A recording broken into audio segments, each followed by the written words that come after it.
Thanks for joining for this episode of the TechSpective Podcast. I have with me Kavitha from Rubrik. So if you could introduce yourself and give a little bit of background on your career, how you got here, a little bit of background on Rubrik, maybe. Awesome. Thank you, Tony. It's great to be back here and to be meeting with you. Kavitha Mariappan. I'm actually the Chief Transformation Officer here at Rubrik. And my responsibilities are to focus on go-to-market transformation and internal transformation to align with that. We've been a publicly traded company since April of 2024. So lots of growth. We've gone from single product to multi-product company, expanding sort of our global install base and getting into newer areas, right? You've seen us move into sort of identity recovery resilience, AI resilience, and so it's making sure that we are continuing to build capabilities to go towards where the puck is heading and beyond. And that's my responsibilities as sort of today at Rubrik. Part of my remit is also to run our Rubrik Zero Labs, which is the security research lab, insight lab. So that's been one of pretty exciting thing to be working on in addition to everything else. I spend the majority of my time, though, other than obviously internally, on the road, meeting with globally, meeting with heads of IT, security, infra, networking, resilience, data, as well as like really working with now also CFOs and boards of directors, because the cyber resilience has become such an important topic and kind of a critical requirement in terms of ensuring business continuity. And cyber risk is business risk, right? And AI risk will absolutely be business risk. So that's kind of really where I spend a lot of my time and working with operational players. My career, actually, I was just doing some math the other day. I'm aging myself, Tony. Thanksgiving week, I would have been I would have been working for 32 years since I graduated from college as an engineer. So I've been in tech for too long. Dating myself, but really aging myself here, but being in tech for a long time and spent a lot of time in sort of R&D, building products. I grew up in Australia. That's a little bit of an anecdote. Came out to the US about 27 years ago, to the Silicon Valley. I have not left because I'm still having so much fun. But if you look at my career trajectory, I've always sort of done jobs where I've been in the trenches, right? I've enjoyed that the most, building product, defining product, solving sort of difficult problems.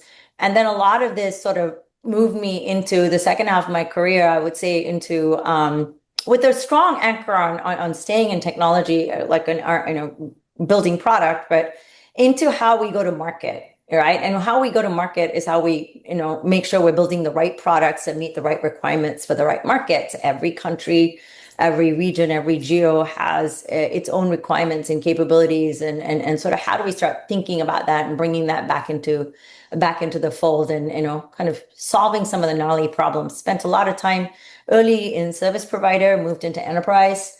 Early days of enterprise, I would say data center virtualization, building some of the early sort of licensing models in SaaS, spent quite a bit of time in sort of data analytics, machine learning, storage, and then security for a lot of it. And so 32 years, I didn't think 32 years later I'd still be having we're still solving some really tough problems.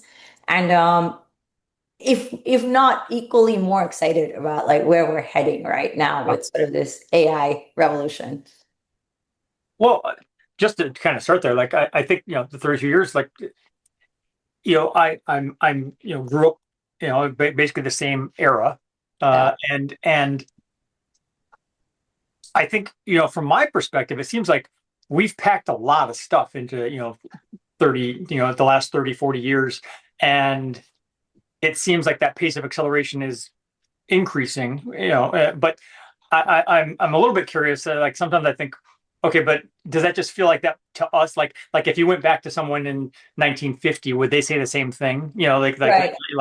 I mean, because there were people who were born before the airplane was invented that lived to see us land on the moon. Like that kind Right. of evolution of stuff. But it is fascinating to think about how, I got through all of elementary school and into middle school before, the Computers. personal computer was a thing, really. Right. And Right. and and it went quickly from that being a thing to, okay, well, now we've got the internet. And now we've got, the dot-com boom and websites, and it's like, so everything has changed in No, that time frame. totally. Totally. I mean, it's a very valid question, right? Because if you think about it, I think like if you think about Moore's law and like we're at the point where we're defying Moore's law, right? There is like the compression algorithm, like we always say there's no compression algorithm for like true sort of architectural like transformation, right? But we're in a place I think where that's sort of defying all laws of like gravity that we know, right? Like baseline. And I think that moves out of technology into how we run companies, how we think about jurisdiction. Like we think about cybercrime.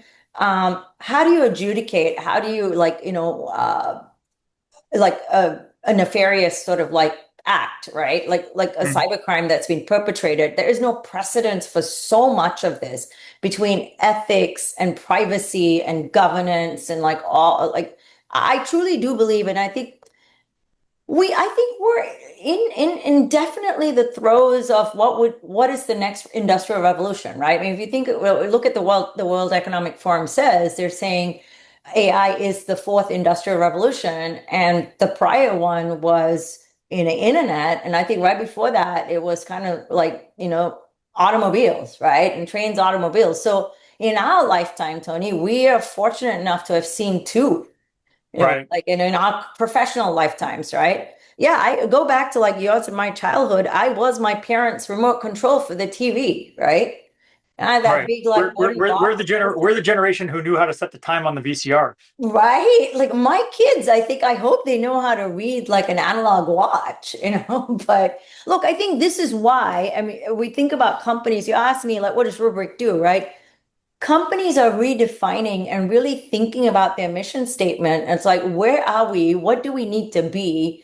And how are we best prepared? Like, does our DNA set us up for like the problem sets today and the problem sets that are coming? Now, I say all this, lots of innovation coming up, but organizations sit with a lot of technical and business legacy debt, right? We don't just go, just because there's AI, we aren't just going to go rip out everything and go, yes, we're going to be AI forward. We have to live within like kind of the confines of our structure today to make our business run while we embrace new technology.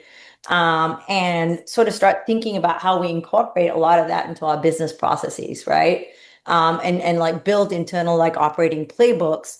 So at Rubrik, like honestly, our mission statement really is to secure and accelerate the world's AI transformation. That is squarely where we're going to sit, and we're sitting, right? We know security is at the forefront of everything, and we know AI operations um, needs to, is at the forefront of everything. But we do believe these two come together, and you sort of, we talked a little bit about sort of vertical integration earlier, and what that model looks like, and how embedded that is. And I think it's very, we need to start they do go in hand, and we do need to start thinking about that. And we do need to meet organizations where they are.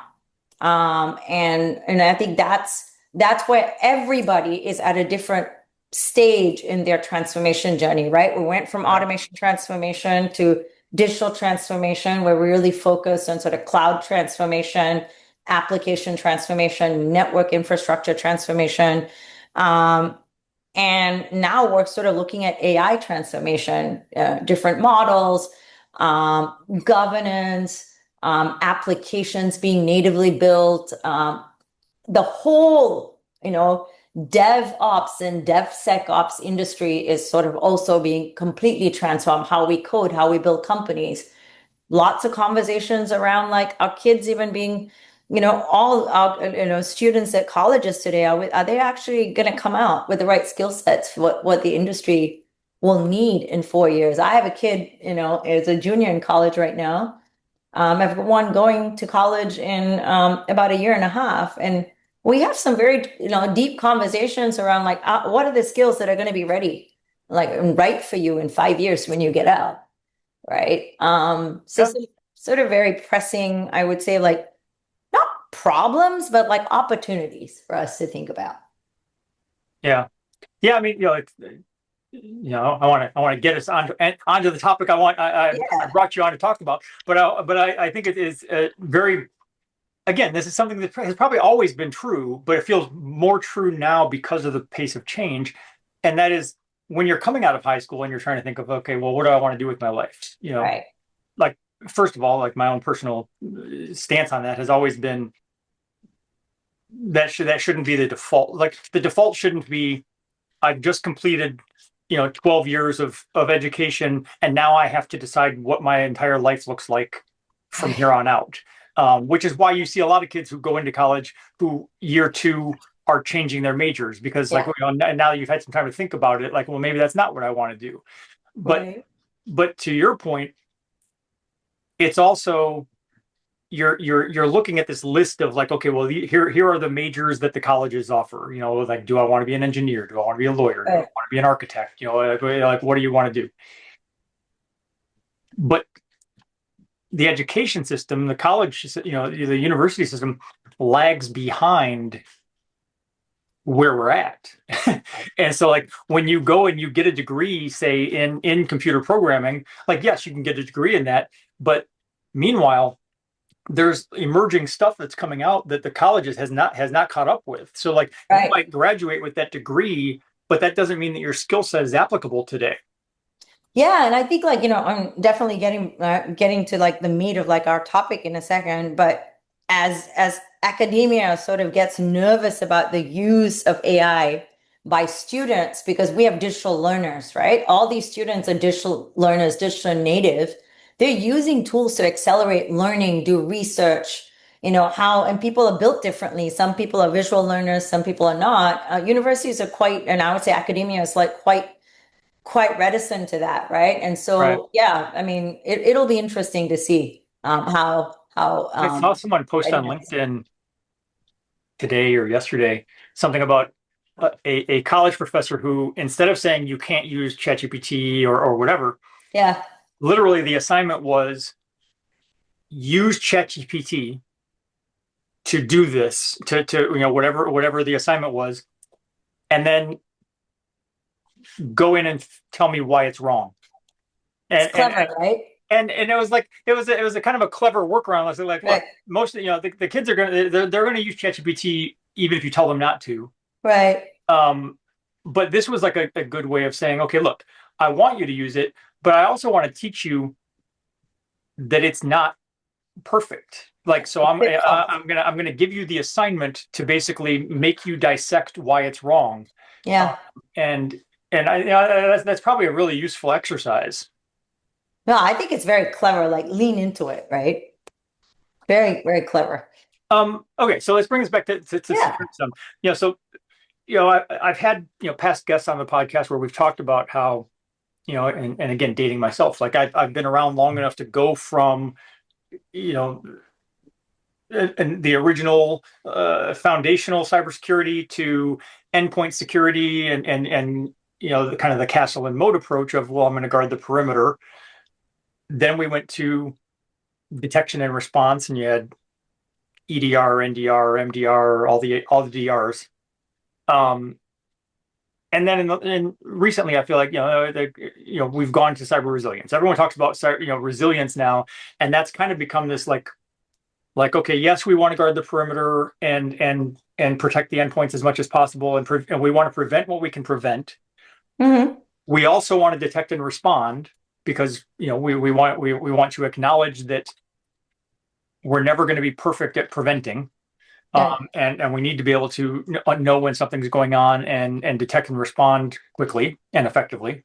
Hmm.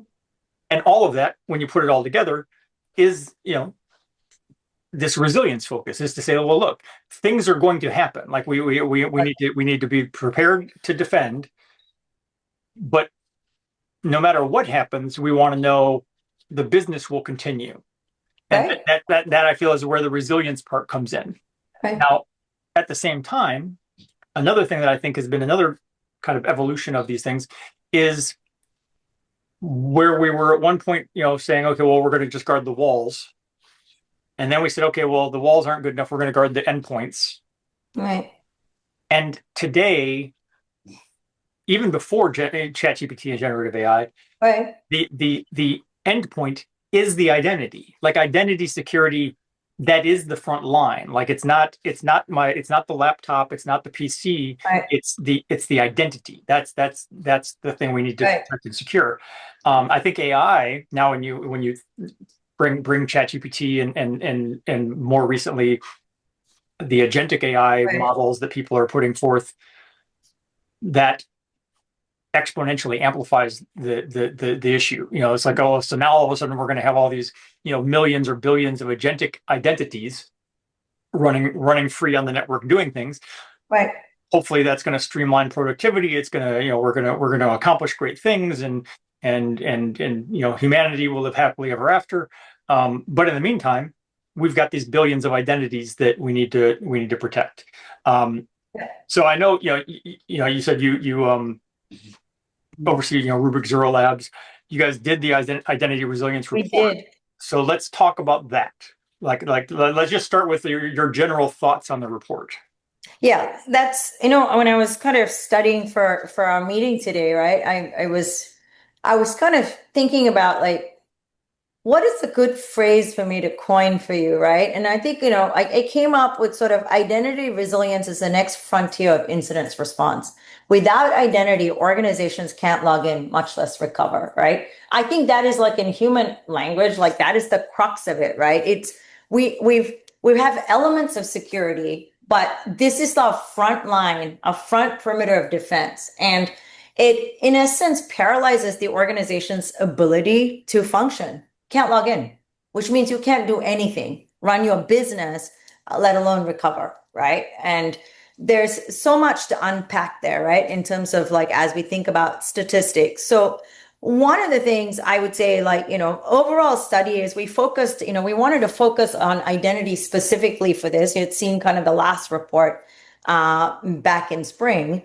And already we're sort of seeing, some the statistics jump, right, for quite a few of this. So I would say for 2 years in a row running, we're seeing 90% of IT and security leaders have said that they've experienced a cyber attack.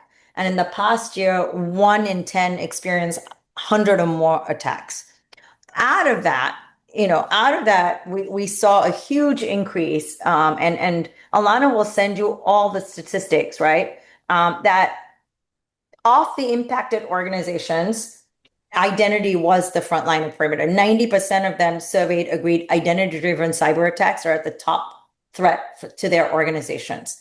And that 89% plan to hire professionals to specifically manage or improve their identity management, identity services, identity access management, and obviously infrastructure within the next 12 months. And what was actually very interesting for me was that 60% of them had switched IAM providers in the last 3 years and are still having issues or like concerns around kind of their identity posture. And 87% of them are currently planning to change IAM providers. So there are some statistics to just sort of like overall frame what some of the high level sort of updates were from the report, right, for us. So let's start with that, right? And 24% of like, if you break down where leaders are prioritizing, like thinking about privileged accounts being compromised, like 24% of that was from social engineering. So where are we, right? I would say first and foremost, I think our recognition, vendor recognition, industry recognition is that, in the study kind of validates that identity compromise is without doubt the attack vector of choice for threat actors, right? And a lot of folks, I have relied on cloud native identity infrastructures, right? And that was really never designed with security in mind. It was designed with access in mind. And so now there is this realization or like this urgency that we have to like shore up these solutions with something that is actually purpose built with security in mind, right? Rather than access in mind.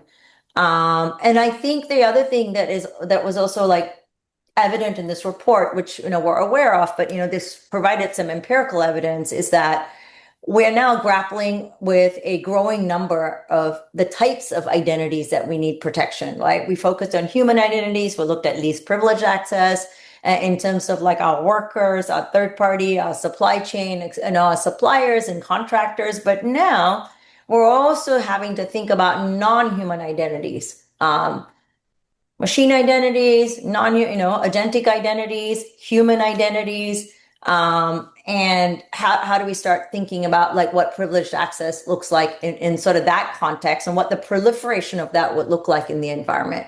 And with agentic identities, right, NHI's non-human identities, they're going to make up an increasingly large proportion of the attack surface, and start to present a new level of challenges that we've never dealt with, right?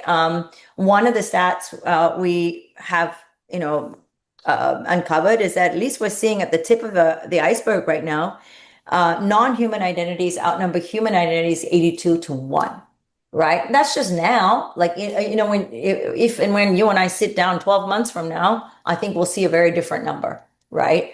Right. Sorry, go on, Tony. No, I just agreeing with Yeah, you. yeah. And I Um, think the other thing is we've all invested in zero trust principles. Like, we need to start thinking about like how we're extending those capabilities more and more to enforce least privilege access and role-based access controls to ensure that, because people may have deployed zero trust, but are they really doubling down on sort of those critical architectural tenets operationally, right? So it's becoming essential, and one of the things, and it's non-negotiable. And we are seeing threat actors coming in and sort of hijacking critical, legitimate credentials, and the ability to recover infrastructure fast or quickly without disruption is going to be difficult. Throw your NHIs in there, and we've completely like changed the game. yeah. Well, so I was going to say, just touching on that part with the 82-1. I've addressed that issue in past episodes of the podcast. The fact Mhm. that when we talk about identity, like we often talk about two-factor authentication, multi-factor authentication, like Right. at the user level, we're trying to get people to use passkeys and complex passwords and all these things. And it's like, and if you ask the general population, that's what they think identity is. And it is for them. I mean, I haven't checked recently, but I mean, I probably have 150 different passwords if I look hard enough. Um, what gets missed there is the non-human identities, that if you're an enterprise and you've got 1,000 employees, well, yes, you've got 1,000 user logins and you want them to use multi-factor authentication, but that means you've also got 82,000 non-human identities on your network, which are your applications, your services, your APIs, your devices, whatever, and Right. all of those things, from the perspective of cybersecurity and the perspective of your network, they're all identities. They all have access to things, but you can't. There is no two-factor authentication for a non-human identity, and a lot of times, I mean, hopefully not as often as used to happen, but Right. a lot of times those things are hard coded. Like developers will just code the password, username and password, like right into the code, uh, Right. and obviously that's a problem. But it's, I think, more of a problem in a world of AI, where like before, an attacker would have to kind of stumble across that, find that somehow. But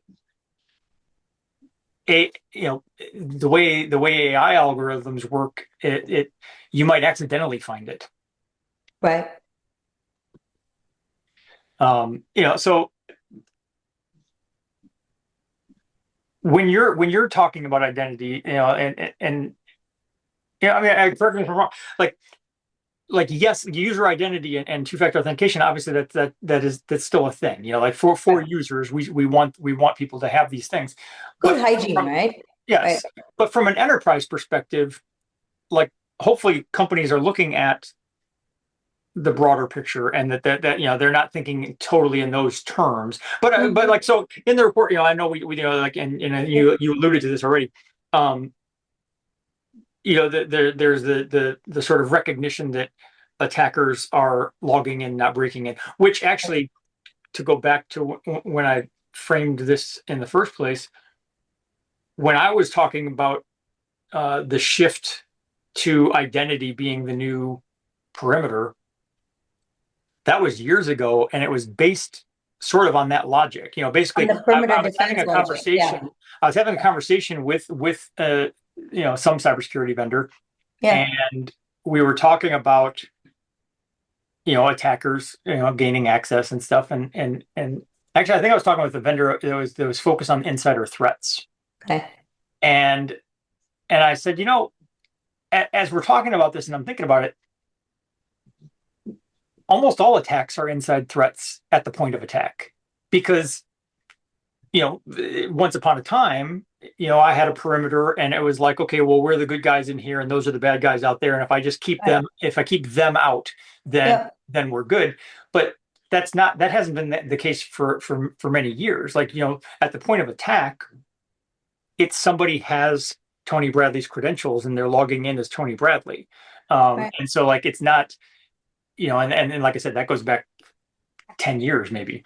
Yeah, I mean, compromising your identity, yeah, it's been around for a long time, right? But it's the nature of how that compromise looks like, because from what the model you just painted, all of your agentic identities or NHIs are actually inside a threat, right? So some of this may not be nefarious. Some of this might just be operational disruptions based on privileges, permissions, how we've classified everything, how we're governing everything. It could be day-to-day disruptions, right? Others are nefarious, right, in nature. And this whole notion of like perimeter defense, and I think like having endpoints proliferate really kind of shifted our notion of like network security does not equal zero trust security in that sense. We have to rethink the network. We have to rethink sort of that corporate perimeter, because we aren't all sitting behind our desk working on our computers, right? I say computer rather than other endpoint devices. All of right, that's kind of gone out the window, right? And an individual employee themselves is probably accessing, their corporate applications through a laptop, a phone. This is why we look at MDM technologies, right? iPads, all kinds of things, right? And at the end of the day, now we're sort of adding this like added complexity, which I truly believe. Look, I'm a huge believer in like innovation and technology and progress, like you, right? Nobody wants to slow down automation or innovation. And so I think some of that like basic hygiene that you talked about in terms of 2FA and MFA and all of that, we need to really start thinking about, how we're going to like discover, classify, and govern all of these identities without actually slowing down sort of this pace of technology, right? And I think it all starts with sort of prioritizing sort of an accurate and up-to-date understanding of your NHIs and human identities. Let's start with that, because you can't protect what you can't see. And that happens, that applies to kind of our, human users. So, really start to think about developing and enforcing policies, right, that have proper lifecycle management, where we are governing sort of the provisioning and deprovisioning. Are we thinking about credential rotations for these NHIs? What are things, considerations for, like, I would say technical controls like ITDR that we do for human users today? Are we thinking about doing that for NHIs? And then you sort of, we both kind of talked about NHIs fast outnumbering human identities. So how are we going to start thinking about IT and security teams actually coming together when they manage NHIs? Because today it's like that corporate user. Tony Bradley has his cred, right? All these credentials. Um, I've been in conversations where again, this week actually at re:Invent, where there was a CEO who said, I have 12 agentic workers. I can loan some of my agentic workers to you, right? These are like, there's a lot of like crowdsourcing and sharing of this too. So like, how are we, going to be thinking about the mobility of these NHIs? Because it's actually quite innovative when we think about it. But then what are the motivations of, I would say, IT from an infrastructure perspective, security from a policy definition enforcement perspective, right? How do we kind of govern? And then what are the motivations of the business, right? Each department within that business, and like how do we prioritize the kind of common good, right? Typically, IT aspires to enable users to do their work. Security tries to prevent compromise. So you bring everybody together, kind of bridge this divide. How will this all look? Like, this is why I think like so much of this is also not just about technology. I think organizational structures are going to have to change. Well, we talked a little bit before we jumped on and actually started Yeah. recording about the integration across the spectrum. And in this, so like I've seen it before. Like let's take compliance. So like I, working in the cybersecurity sphere, view things like SOX, HIPAA, PCI, GLBA, GDPR from a cybersecurity lens. I say, okay, Right. what are the cybersecurity rules? Some people might be shocked to know there are a whole bunch of stuff in those directives that has nothing to do with cybersecurity. Like so from a compliance perspective, so like in an enterprise, yes, somebody on the cybersecurity side needs to be aware of, okay, well, what are the controls and requirements for PCI for cybersecurity? But there are also legal requirements. There are also, infrastructure requirements. And so like compliance is not a purely cybersecurity function. Yeah. It involves your legal department, your HR department, your IT department, the security Finance department. right. Yeah. So like everyone is part of compliance, and I feel like that's where we are at with when it comes to AI as well, is that and especially like agentic AI. We've talked a bunch on this podcast about this, is a unique animal in that normally, a technology comes out, if it's a smartphone, if it's a printer, if it's a whatever, and it's a gadget or a software that you're deploying on your network, and you're saying, okay, we're going to put these out here, and now we just need to manage them. Mm-hmm. AI on some level is that's a technology, but when you get to agentic AI, it's like, okay, well, now I'm deploying a technology that I expect to behave as a human.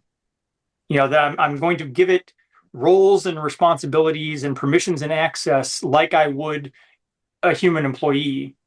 And so it's no longer, there's no clear delineation between, okay, that's a technology I'm deploying versus that's a person that I'm hiring. It's autonomous. Right. And so like, okay, well, so now it's like, okay, well, is that an IT thing, or is that a security thing, or is it an HR thing? Like who owns the agentic AI identity?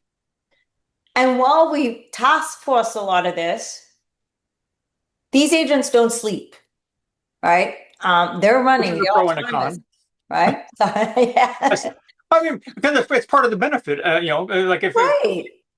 I mean, if I'm talking about like from a security operations center perspective, it's like, no, that's great, because instead of having like an 8-hour shift, this thing is going to work 24/7. It's going to be always on, looking for things that I should be aware of, which is great, but also brings risk. It brings risk. I think that's the thing, right? Our sort of, recognition here is that AI is going to amplify the risk like, 10x, in 1/10 the amount of time, which is, let's go embrace AI, but let's also start thinking about what this looks like, right? In sort of a practical sense, right? One example would be like we're training the agent to actually optimize a database. As autonomous and as it becomes, its potential thought process in terms of how we've trained the model could be to delete the database as a way to optimize it, right? Did Right. its job, but not the right outcome potentially for the business. And so like what are those guardrails for like how autonomous these workers are going to be? So Yeah. I would also say like as we think about, you know, how or enterprises are going to be planning to use some of these AI agents, sort of, especially like going back to identity infrastructure, right? And one of the things we want to do is think about like how we're going to draw the line between assistive and authoritative AI, where like human, you just talked about this, like human oversight, is that essential, right? Do we need to make sure like there is some level of oversight? And I think you agree with me. We're at the phase right now where human oversight is always going to remain essential. It's how it's enforced. And I mean, you look at LLMs today, we're already seeing like we've got to make sure that we're validating the outputs. There's still too many hallucinations out there, right? Very early days. And we're also seeing like it's not an accident like that most sort of generative AI tools always include a disclaimer, which is great that they're capable of making mistakes, but business, it does cause business risk. It does cause an amplification of risk. And so I would say, you know, as we witness some of these hallucinations in our interactions with tools, you know, we would refer to assistive AI requiring sort of human oversight for Right. sure. And then you start thinking about like authoritative AI, where like these agents are able to take like these multiple steps where they're able to do some complex tasks. Then I think the level of human oversight needs to be kind of thought of and ratcheted up, because it's powerful that these agents are able to automate these tasks end to end. But where does and how does the human get in the loop, right? And should an action be inadvertent, how do we quickly roll that back, and like how do we make those Right. decisions, At, right? at AI scale and speed. I mean, At that's part of a, the problem is like, again, one of the benefits, one of the pros of AI is the scale and speed, but also if it screws up, it's going to do it at scale and speed. No, so like, I was going to say, one of the things that I think is interesting is there's a what I call like the genie dilemma when it comes to AI, which I don't know if you're familiar with like the children's books, Amelia Bedelia. It's like, just oh, I remember that. so like the Love that. nuance of language is like, well, be careful what you ask for, because Right, it could be interpreted in a way like, and like you said, like the AI might interpret that the best way to optimize the database is to get rid of it. right. That I was just talking with my son recently. We were talking about AI stuff in general, and I said, well, that has come up time and time and time again in like dystopian sci-fi, that when you have a robot or an AI or a something, and its directive is to protect the human race, it often the solution for protecting the human race is to eliminate the human race. Like that, they're like, well, the only way I can't do anything for you. The only way I can protect you is to kill you. And it's like, so you do have to kind of be careful what you ask for, and and frame it in a way. And another example that I had used recently is I said, if when you're learning to drive, Hmm. the first time, I mean, I taught all my kids to drive or whatever. Right. The first time you're behind the wheel, you're very, very tentative. Like you're afraid to hit the gas pedal, you're afraid to hit the brake, you're afraid to turn the wheel. And so everything is very slow and methodical, and you're just going to kind of tap the brake and see what happens. Right. You're All those looking at things. your blind spot physically, right? Right. Which, But now if I say, okay, well, now I'm going to teach AI to drive, well, the AI is just going 100 miles an hour out of the gate. So it's like you don't have that sort of like ramp up period, right. and even if you do hit the brakes, it's like, okay, well, how much has been destroyed already before you could hit the brakes? Well, this is the thing, right? I think what are sort of those early warning signs? What are detections and controls so that, like, as defenders, we could sort of like damper or blunt that shift without, like we still want the car to be driven, right? But we want it to be done so safely to accomplish said mission, right? And I think this is where like a lot of security operations are going to come into play, where AI will play into that. Like, what are the signals and telemetry and insights that are being surfaced, and then how are we actually looking at that, and inferring from that, like what is, for example, like unknown, like I would say, IP making repeated login attempts, like failed login attempts. Okay, like that looks like maybe something anomalous, right? Like, it should, how do we make sure like we don't have a lot of false positives and false negatives, right? In a sense that like your SOC is now overwhelmed with like a whole lot of alerts, and we start to shut off some alerts, right? At the end of the day, there might be things we're missing based on this. There might be like insights and telemetry we've never seen before that we can uncover, right? I mean, how do we start thinking about some of that, right? One of that could be if an agent from a partner organization, for example, starts to attempt to access files not associated with our company, then begins to start deleting files. Like we should be like suspicious of that, but there should be like also like a whole sort of behavioral an element of like behavioral anomalies, right? Where we're starting to flag this.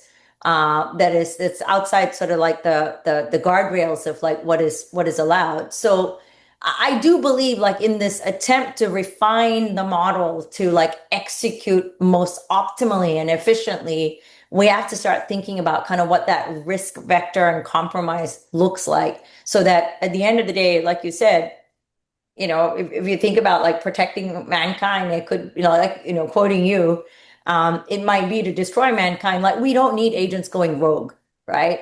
That is going to become like a crucial capability that we build in. And that's a security capability, but there's also an IT function, right? Operationally. Orgs are just not there yet, right? Like coming together to like figure this out.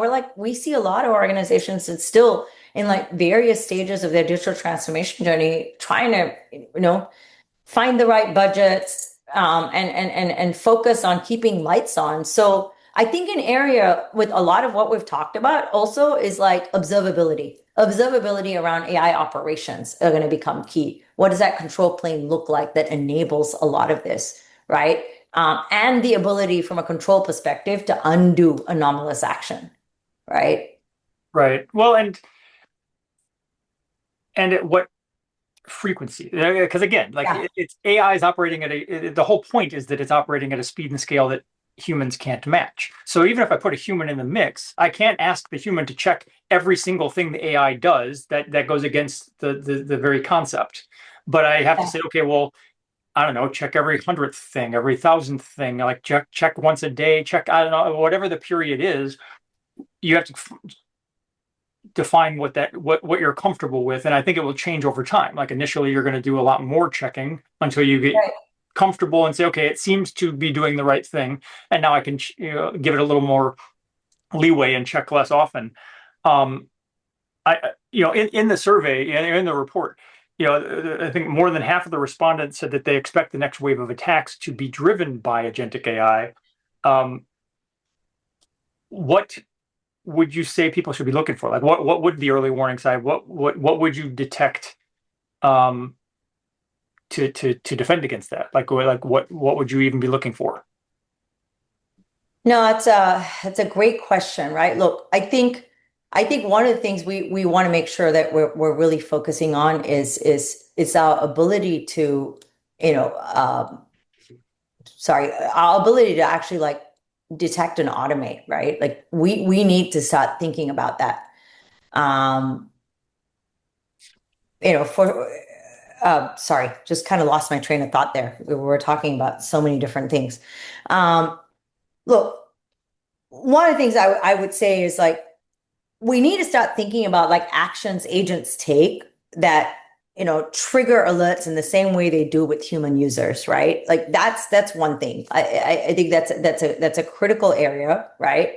And we talked a little bit about behavioral anomalies and sort of like how we want to make sure that's being flagged. But I would say another big area would be centralizing and automating, right? Like let's look at this. how are we going to start thinking about centralizing our processes and procedures for recovering like compromised identity infrastructure? Like in the hope that, you know, there is quick recovery. I would say I was actually looking for this quote real quick. I was talking to a Rubrik CISO, customer CISO in the healthcare space that said, you know, one of the things they're really focused on, authentication is everything in the event of a ransomware attack, because if my identities can't be authenticated, there's no recovery without the risk of reinfection, right? Now, let's think about that, right? Like, how are we centralizing some of those capabilities and procedures and processes so that you have the ability to like recover a compromised identity within you know your environment with the hope of quick recovery, right? We don't want to prolong downtime. And I think that goes back to understanding what a minimally viable identity is, right? So this is an area we definitely want organizations to be thinking about. What is a minimally viable identity? Like, what would you focus on in the scope of an attack or an impact, right? And being able to work backwards from that in terms of what the processes are to recover. So if an organization, for example, must, like, you have to determine what kind of those unique needs are, right? What your minimal viable business is, what kind of minimal viable identity is, what are those critical applications, and then what are the dependencies on that, and what's the process to be able to bring all of these back up, and ensuring that you're factoring NHIs in there, and also at a time of crisis, right? Making sure like the chain of command is clear, right? Because that needs to happen. And I think the other thing, Tony, is organizations are like super focused on like legacy KPIs in this space of recovery and resilience, right? Everybody, look, if you look at all the successful attacks, everybody has published RTR, RTOs and RPOs. But actually, and that's one, everybody also was highly compliant, followed everything, every audit process and compliance requirement required, and yet well vulnerable from a security perspective. And so I think it's important that we think about what is pragmatic from a KPI perspective. So for us, as when we think about sort of this maturing model of human and non-human identities, we're sort of categorizing the KPIs into sort of three areas. One is mean time to recover, MTTR, of a compromised identity infrastructure. So this will be for a CISO, a critical measure to sort of establish a baseline for identity resilience. In order to be informative, like we want to make sure like this is based on simulated recoveries of your identity infrastructure specifically. People don't do this in practicality, right? How many organizations are like recovering and looking at kind of how you would bring back your identity infrastructure and services based on sort of real world processes as part of your tabletop exercises. Second area would be resilience benchmarking against industry peers. So a central metric for CISOs for us would be to convey where they should be compared to where they currently are, and then giving them sort of peer insights into like, hey, organizations such as your size in your business, what are they doing? So that they have some benchmarks they can start taking back to their executive leadership, their boards, sort of really raise awareness around like an industry context for this, right? So that we can continue to improve because it's a new area. And then the third thing is like resilience trajectory over time. I think this is one of the most important metrics for CISOs. We want them to be able to sort of demonstrate, the effectiveness of their actions in terms of boosting resilience. So you shrink the MTTR. We talked about mean time to recovery, where they can empirically demonstrate how their actions are actually enhancing the overall sort of organizational resilience posture, right? You pair sort of some of these metrics with the cost of downtime. I think it's a great way for CISOs to be able to go demonstrate the ROI on like resilience investments. Because it's hard. Resilience sort of sits outside today. It's not, as part of the security budget. So when you go in and say, I want these investments, they're not potentially getting it. And I think one other thing I wanted to kind of leave you with, and I know we have just a minute, is threat actors are not necessarily always going after our crown jewels. They're going after what they deem to be high value targets, right? So we may look at what are our crown jewels in terms of what we want to protect, but threat actors, they're looking at what it's going to take, depending on what their motivation is to cause like massive disruption. And one of the things we have seen is they hit backup first before they hit your production data. So you're in effect not operational, right? Should they do that? Good. No, I mean it's all good stuff. And and I was just saying, like one of the things. Yeah, so going back to the example of deleting the database, and I know there was the Yeah. high-profile case in the news a while back about the AI deleted the database, and apparently in that story there wasn't a backup of the database, as I understand it, Right. and I think that will be a crucial thing for organizations is to say, okay, well, you I don't know how, like, because you can only back up so much. You can't back up every single second. So it's always a point in time, but like you need to be able to unwind to an extent. But I don't know. That's a whole separate podcast I because mean, recover gets to a clean sticky. state is critical. But it gets sticky so fast because it's like, well, if it let's say it deleted a database and it you know the agentic AI sent out some emails and it made some changes over here and processed some transactions. It's like, okay, well, if I say, okay, well, that was bad, don't do that. Like unwinding that isn't that simple.